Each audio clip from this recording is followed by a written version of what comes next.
उडमा को फ़रोग़ देने के लिए आजकल उडमा का नाम बहुत चर्चा का विषय बना हुआ है। देखने में आया है कि और दावा भी किया गया है कि उडमा बनने के बाद इस तरह के बहुत सारे मैन्युफैक्चरर को एक प्लेटफॉर्म पर ला रहे हैं जिनकी बात अब तक सरकार तक नहीं पहुंच पाती थी और यूनानी को भी बहुत ज़्यादा फ़ायदा नहीं पहुंच रहा था। हमारे साथ आज बात करने के लिए मौजूद हैं अज़मत मुनीर साहब, जो नसीना ब्रांड के लिए जाने जाते हैं। आइए उनसे जानते हैं कि आखिरकार वो उडमा से क्यों जुड़े। मुनीर साहब, मैं आपका इस्तकबाल करता हूं और ये जानने की कोशिश कर रहा हूं कि उडमा से आप क्यों जुड़े, जबकि आपका नसीना ब्रांड काफ़ी बड़ा है और काफ़ी पहले से चल रहा है। तो आखिरकार आप उडमा से क्यों जुड़े और इसकी वजह क्या है? अस्सलाम वालेकुम। मैं Munir Azmat, proprietor new royal products. अभी जैसे आपने मुझसे पूछा है कि मैं उडमा से क्यों जुड़ा, तो अभी तक क्या था कि हम लोग अलग अलग तंजीमों के बैनर तले कुछ काम कर रहे थे, लेकिन वो छोटी छोटी तंजीमें थी जो ऑल इंडिया लेवल की नहीं थी। मिसाल के तौर पे दिल्ली में दिल्ली यूनानी ड्रग मैन्युफैक्चरर्स एसोसिएशन सन 2000 से रजिस्टर्ड थी, हम उसके बैनर तले काम कर रहे थे। बॉम्बे के अंदर कोई दूसरी तंजीम थी, हैदराबाद में कोई दूसरी थी, कलकत्ता में कोई दूसरी थी। तो जब उडमा का क़याम हुआ तो ये एक ख़्याल लेकर चला गया कि इस तंजीम के अंदर सारे ही मैन्युफैक्चरर्स को जो ऑल ओवर इंडिया में अलग अलग शहरों के अंदर हैं उन सबको एक जगह करा जाए। तो अभी तक हमारी जो जितनी भी तंजीमें थी वो अलग अलग शहरों में काम कर रही थी, लेकिन जब हमारी ये नई सरकार आई, इस सरकार ने मिनिस्ट्री ऑफ आयुष अलग ही बना दी। और जब मिनिस्ट्री ऑफ आयुष अलग बनी तो ये ख्याल करा गया कि सारी ही तंजीमों के लोगों को लेकर एक अलग तंजीम बनाई जाए जो ऑल इंडिया लेवल के ऊपर काम करे। पूरे हिंदुस्तान से अलग अलग इलाक़ों से लोग अपने अपने ख़यालात का इज़हार करें और उडमा के थ्रू मिनिस्ट्री ऑफ आयुष में अपनी बात को पहुंचाया जाए। और अल्हम्दुलिल्लाह मैं ये कह सकता हूं कि 2016 से हमारी उडमा का क़याम हुआ और जब से लेके अब तक अल्हम्दुलिल्लाह हमने जितने भी नोटिफिकेशन आए अभी तक या ड्राफ्ट नोटिफिकेशन आए उसके रिप्लाई दिए, सजेशन दिए, ऑब्जेक्शन दिए। मिनिस्ट्री ऑफ आयुष के अंदर हमारी सुनवाई हुई उडमा के थ्रू, और बहुत सारी कमेटीज़ जो मिनिस्ट्री ऑफ आयुष ने बनाई उसमें उडमा के बहुत सारे मेंबर्स को, एग्जीक्यूटिव मेंबर को, हमारे जनरल सेक्रेटरी को, किसी में वाइस प्रेसिडेंट को, जगह जगह पर उनको अपॉइंटमेंट दिया गया और वो सब लोग अलग अलग कमेटीज़ के अंदर काम कर रहे हैं। सैयद अज़मत मुनीर साहब, मेरा एक सवाल ये भी था कि दिल्ली में और ख़ास तौर पर भारत में कुल कितने यूनानी मैन्युफैक्चरर हैं? देखिए, यूनानी मैन्युफैक्चरर्स की काउंटिंग तो कम बढ़ती होती रहती है, लेकिन अभी पूरे ऑल ओवर इंडिया के अंदर अराउंड 625 मैन्युफैक्चरर्स हैं यूनानी के। आयुर्वेदा के अलग हैं, ये मैं सिर्फ यूनानी के बता रहा हूँ। और दिल्ली के अंदर लगभग 20-21 मैन्युफैक्चरर्स हैं जो अभी डायरेक्टली काम कर रहे हैं। जो फंक्शनल यूनिट्स हैं मैं वो बता रहा हूँ आपको। तो क्या आने वाले टाइम में हमें उडमा के अंदर लाइसेंस होल्डर भी देखने को मिलेंगे एज ए मेंबर के तौर पर? अभी तक उडमा के अंदर जितने भी मेंबर्स हैं वो सारे के सारे लाइसेंस होल्डर ही हैं। जिनके पास मैन्युफैक्चरिंग लाइसेंस नहीं है हमने उनको उडमा का मेंबर बनाया ही नहीं है अभी तक। मुनीर साहब, मेरा एक ज़ाती सवाल भी था। मैंने देखा है कि आपके ज़्यादातर प्रोडक्ट पेटेंट हैं, तो क्या आने वाले वक्त में क्लासिकल मेडिसिन में भी कुछ हमें देखने को मिलेगा? जी, अभी तक जैसे हमारी कंपनी पहले, जैसे आपने शुरू में ही बताया कि नसरीना के लिए जानी जाती है, अल्हम्दुलिल्लाह ये 1972 से हमारी कंपनी चल रही है। नसरीना प्रोडक्ट हमारा स्टार प्रोडक्ट है। उसके साथ साथ कुछ और प्रोडक्ट भी चले और हमने पेटेंट की तरफ भी अपनी तवज्जो रखी। लेकिन अभी हाल फ़िलहाल के अंदर ही हमने क्लासिकल रेंज भी अपनी शुरू करी है। अभी तक जैसे हम जितने भी क्लासिकल सिरप्स हैं, ऑयल्स हैं, वो बनाते थे, और अब इंशाल्लाह बहुत जल्दी 1-2 महीने के अंदर ही हमारे माजून ख़मीरे वगैरह भी मार्केट में आने वाले हैं। अब यूनानी जब कोई अपनी दवाई बनाता है तो उसके लिए उनके पास बाकायदा रिसर्च विंग होता है। तो आपके पास जो रिसर्च विंग है उसकी काबिलियत, सलाहियत या एजुकेशन क्या है? या मैं जानना ये चाह रहा हूँ कि आपके पास रिसर्च विंग में एज ए फार्मासिस्ट कितने लोग काम करते हैं? जैसे कि आपको मालूम है कि जब जीएमपी सर्टिफाइड कंपनी होती है उसको अपनी एक लैब लगानी होती है जो आर&डी का भी काम करते हैं। तो उस लैब के लिए ज़रूरी है कि एक BUMS डॉक्टर का होना, एक B.Pharm का होना, एक BSc केमिस्ट्री का होना। और अल्हम्दुलिल्लाह हमारे पास अपनी लैब है और इसी तरह से हमने अपने टेक्निकल पर्सनस अपॉइंट कर रखे हैं जो रेगुलर बेसिस के ऊपर आर&डी का काम करते रहते हैं। और यही वजह है कि हर साल हम 2-4 नए प्रोडक्ट अपने इंट्रोड्यूस करते हैं और वो सब हमारी रिसर्च से ही निकल कर आते हैं। अभी तक क्या था कि यूनानी के अंदर कदीम नुस्खे ही चला करते थे, लेकिन आज के टाइम के अंदर उसी के ऊपर नई रिसर्च करके अपने प्रोडक्ट्स हमने बनाए हैं और अल्हम्दुलिल्लाह मंजर आम पर है और आवाम के अंदर मकबूल है। क्या आप ये मानते हैं कि उडमा की तश्कील के बाद यूनानी में कुछ तरक्की हुई है, या पहले अगर हम पीछे जाएं 50 साल पीछे, तब यूनानी ज़्यादा तरक्की याफ्ता थी या आज ज़्यादा है? देखिए, जैसे जैसे वक्त बदल रहा है हर चीज़ के अंदर चेंज आ रहा है। हमारी यूनानी इंडस्ट्री के अंदर भी चेंज आया है। पहले हमारे जितने भी दवाखाने थे उनके पास इतनी मास प्रोडक्शन करने की काबिलियत नहीं थी, लेकिन अब जैसे मॉडर्न मशीन्स वगैरह आ गई हैं मार्केट के अंदर, उनसे अब काम हो रहा है और अल्हम्दुलिल्लाह प्रोडक्शन बहुत ज़्यादा बढ़ रही है। और उसी तरह से गवर्नमेंट भी हमको बहुत सपोर्ट कर रही है और जितने भी मैन्युफैक्चरर्स हैं सब लोग मार्केटिंग के ऊपर तवज्जो दे रहे हैं, जिससे सभी मैन्युफैक्चरर्स की मार्केट बढ़ रही है। और अल्हम्दुलिल्लाह हिंदुस्तान इतना बड़ा मुल्क है, अभी तक तो हम सारे सूबों में पहुंच भी नहीं पाए, अभी तो बहुत काम करना बाकी है। क्या ये बात सही है कि यूनानी में जो मरीज़ आता है वो रिजेक्ट होने के बाद कदम रखता है? अच्छा, हमारे साथ ये थोड़ी सी दिक्कत है, क्योंकि क्या है कि यूनानी तरीक़ा इलाज जो है मिजाज के ऊपर बेस्ड है, जैसा कि आप सबको पता ही होगा। तो आजकल के टाइम के अंदर किसी के पास वक्त नहीं है। एलोपैथ में लोग जाते हैं, उन्होंने क्रोसिन खाई, बुखार उतर गया, या घुटनों में दर्द हुआ, उन्होंने कोई पेन किलर ली, पेन कम हो गया। लेकिन हमारे पास जो इलाज होता है वो मुकम्मल इलाज होता है। उस इलाज के अंदर थोड़ा सा वक्त ज़रूर लगता है, लेकिन प्रॉपर शिफा मिलती है और बीमारी को जड़ से ख़त्म करता है हमारा तरीक़ा इलाज। क्योंकि आजकल की यंग जनरेशन जो है बहुत फास्ट है और अमूमन हमने देखा है कि ज़्यादा उम्र के लोग जो हैं वो यूनानी की तरफ आते हैं। लेकिन मैं उन सब लोगों से ये कहना चाहता हूँ कि भाई आप तो हमारे पास आते ही हैं अपना इलाज कराने, जवान लोगों से भी मैं कहूँगा कि आप भी आइए और जो भी कोई तकलीफ़ है, बीमारी है, उससे आप जड़ से इलाज कराइए ताकि आपको मुकम्मल शिफा मिले। अच्छा, आप तो दवाइयाँ बनाते हैं यूनानी की, लेकिन क्या कभी कोई प्रैक्टिस करने वाले लोग जो यूनानी का इलाज करते हैं उनकी तरफ से कभी कोई इस तरह का पैगाम आता हो या आपको जानकारी देते हो कि यूनानी में ज़्यादातर मरीज़ वो आते हैं जिनको एलोपैथ में यकीन नहीं रहता या एलोपैथ का इलाज कर करके थक जाते हैं, तो वो कभी कोई ऐसी डिमांड आपसे करते हैं कि एक दवाई ऐसी बनाइए आप जो फौरी तौर पर असर करे? देखिए, जितने भी यूनानी प्रैक्टिशनर्स हैं जो क्वालिफाइड हैं, जो डिग्री जिनके पास है, वो सब लोग जानते हैं कि यूनानी का इलाज किस तरह से होता है। वो कभी भी इस तरह की डिमांड नहीं करते। उन्हें अच्छी तरह से पता है कि हमारा जब पेशेंट आएगा 25-30 दिन वो दवाई खाएगा तभी उसको शिफा मिलेगी। लेकिन बहुत सारे क्वैक्स हैं जो काम करते हैं और वो लोग ख़ुद भी गलत काम करते हैं और दूसरों से भी गलत काम कराना चाहते हैं।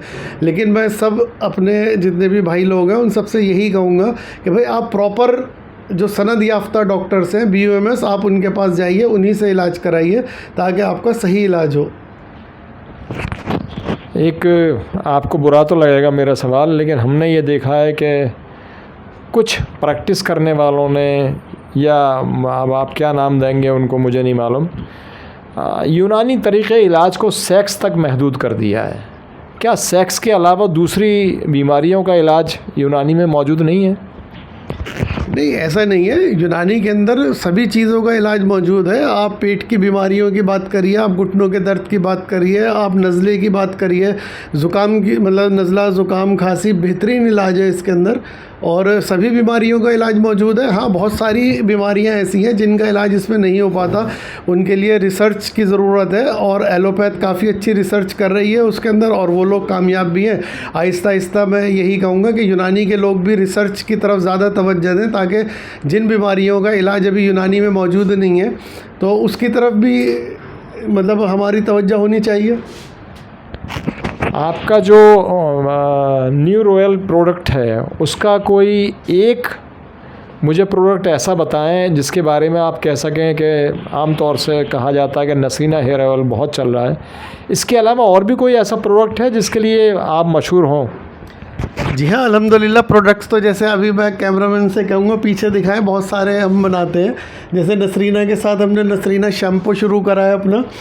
शिकामा बाल धोने का पाउडर है हमारा, जिसे शिकाकाई आंवला रीठा पाउडर कहते हैं। एक हमारा प्रोडक्ट है ख़ास तौर से ये गैसूना, पेट की बीमारी के लिए ये हमने प्रोडक्ट बनाया था, और ये विदाउट सॉल्ट्स है। जितने भी आप पेट के मर्ज़ के लिए दवाइयाँ देखेंगे सब में नमक होते हैं, लेकिन इसमें नमक नहीं है। तो हमारे जो हाई बीपी के पेशेंट हैं वो इसको यूज़ कर सकते हैं। इसके अलावा जैसे हम जाइम सिरप भी बनाते हैं, किडनी स्टोन के लिए सिरप है हमारा, कफ सिरप है, लीवर टॉनिक है, ब्लड प्योरीफायर है, हेल्थ टॉनिक है, शरबत सलाजीत है, लेडीज़ के लिए लिकोलाइट है, जवानों के लिए हयात मर्द सिरप है, गैसूना सिरप है, नीम सोप, शिकाकाई सोप, बहुत सारे प्रोडक्ट बनाते हैं। और अभी जैसे अभी मैंने आपको पहले बताया, अब हम क्लासिकल रेंज की तरफ भी जा रहे हैं, और इंशाल्लाह बहुत जल्दी ही मंजर आम पे हमारी क्लासिक रेंज भी आएगी। अभी आपने किडनी का जिक्र किया तो मुझे एक सवाल याद आया, क्या यूनानी में पथरी का मुकम्मल इलाज है? जी हाँ, बिल्कुल मौजूद है। क्लासिकल मेडिसिन भी हैं, बहुत सारी कंपनियां पेटेंट मेडिसिन भी बनाती हैं। हाँ, मैं इतना ज़रूर कहूँगा कि जो स्टोन पेशाब के रास्ते के अंदर होता है वो बहुत जल्दी हमारी दवाइयों से निकल जाता है, लेकिन अगर कोई स्टोन ऐसी जगह पर है कि वो नहीं निकल सकता पेशाब के रास्ते, तो उसके लिए तो फिर ऑपरेशन ही कराना पड़ता है। अब मैं उडमा से रिलेटेड आपसे बात करना चाहूँगा। उडमा के ज़रिए अब तक कितने प्रोग्राम किए गए हैं और आपको क्या लगता है कि कितने प्रोग्राम करने के बाद आपको कामयाबी हासिल हुई है? दूसरा मेरा एक सवाल ये है कि उडमा की तश्कील के बाद क्या हुकूमत से तालमेल रखने में बेहतरी आई है? बहुत बेहतर। जैसे अभी 2016 में मैंने बताया हमारी उडमा बनी, उसके बाद से हम हर साल अक्टूबर के महीने में उडमा डे बनाते हैं, जो एक तरह से हमारा मतलब बर्थडे कह लें कि हम मनाते हैं अपना, या फिर आप ये कह लें कि हम अपना जिस दिन हमारी उडमा बनी थी उस दिन को हम सेलिब्रेट करते हैं। तो इसकी मैं थोड़ी सी हिस्ट्री में जाना चाहूँ। अभी तक हमने जितने भी प्रोग्राम करे अपने, उसमें CME कराई, इनवाइटेड लेक्चर्स कराए हमने, पोस्टर प्रेजेंटेशन, पेपर प्रेजेंटेशन कराया, हेल्थ मेले का इनेकाद करा। तो इसमें हमें बहुत अच्छी कामयाबी मिली कारोबारी तौर पे भी, और हमारे एकेडमिशियंस भी इसमें बहुत ज़्यादा हमारे साथ इन्वॉल्व हुए। अभी रिसेंटली हमने इस सबसे आगे बढ़कर एक अभी ब्रेन स्टॉर्मिंग सेशन करा, जो एक हमने 5 स्टार होटल के अंदर किया था। उसमें हमने 8 कॉलेजेस के डीन और प्रिंसिपल्स को और प्रोफेसर्स को बुलाया। वहाँ पर हमने ये जानने की कोशिश करी कि हमारे जो स्टूडेंट्स BOMS करके कॉलेजेस से निकलते हैं, वो आखिर बाहर आकर सब लोग यूनानी तरीक़ा इलाज क्यों नहीं अपनाते, क्यों वो एलोपैथ की तरफ मुड़ जाते हैं। तो हमारे पास बहुत सारे सजेशंस आए, उसको हमने यकजा करा, और जो हमारे कॉलेज के प्रिंसिपल डीन्स थे उन्होंने उडमा से भी कुछ अपनी एक्सपेक्टेशंस बनाई। उस सब का हम एक डॉक्यूमेंट बना रहे हैं अभी, और जो बहुत जल्दी हमारा तैयार हो जाएगा। 8 कॉलेजेस जो अभी गवर्नमेंट कॉलेजेस थे उनको हमने बुलाया था। अभी आगे भी हमारा ये ब्रेन स्टॉर्मिंग सेशंस करने का प्रोग्राम है। और जो कॉलेजेस, जैसे अभी मैंने आपको बताया, आपने मुझसे पूछा नहीं अभी तक, मैं ये भी आपको बताना चाहूँगा कि ऑल ओवर इंडिया हमारे अराउंड 65 कॉलेजेस हैं यूनानी के, जहाँ पर हर साल आप ये समझ लें 3000 प्लस स्टूडेंट्स हमारे निकलते हैं। तो उन सब के लिए हमारी तवज्जो उन सब की तरफ है, और हम ये चाहते हैं कि वो सब लोग बाहर निकलने के बाद यूनानी तरीक़ा इलाज को ही अपनाएं। और जितने भी हमारे कॉलेज के प्रिंसिपल्स वगैरह आए थे, हमने ये जानने की कोशिश करी आखिर कमी कहाँ पर है। बहुत सारे सजेशंस आए, उन सबको हमने यकजा कराए, और इंशाल्लाह डॉक्यूमेंट हमारा बन के बहुत जल्दी तैयार होने वाला है। और जो कॉलेजेस अभी हम नहीं बुला पाए उन सबको डॉक्यूमेंट भेजेंगे, और आगे भी ब्रेन स्टॉर्मिंग सेशन हमारा करने का प्रोग्राम है।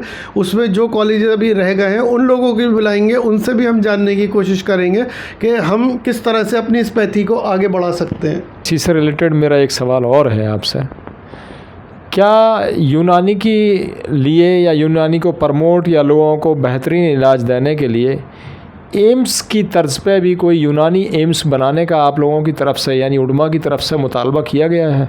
जितनी भी जैसे मीटिंग्स होती हैं, जैसे आंसू टैप की मीटिंग हुई, हकीम मोहसिन देहलवी साहब उसके मेंबर थे, उन्होंने अपनी मीटिंग्स के अंदर इस बात को रखा, और गवर्नमेंट ने इस तरफ तवज्जो भी दी और अभी तक हिंदुस्तान के अंदर 3 इंस्टीट्यूट हमारे ऑलरेडी बन चुके हैं। रिसेंटली अभी गाज़ियाबाद के अंदर, जैसा आपको पता होगा, नरेंद्र मोदी जी ने उसका अभी उद्घाटन करा और बहुत अच्छे तरीके से वहाँ पर काम चल रहा है। और आपको जानकर खुशी होगी कि जहाँ तक मेरे पास रिपोर्ट है, वहाँ पर रोज़ाना 800 से 1000 पेशेंट्स रोज़ाना आ रहे हैं और जो सब लोग यूनानी तरीक़ा इलाज से अपना इलाज करा रहे हैं। तो वहाँ की टीम बहुत अच्छा काम कर रही है। सैयद साहब, यूनानी को कोविड के दौरान और कोविड के बाद कहाँ खड़ा हुआ पाते हैं आप?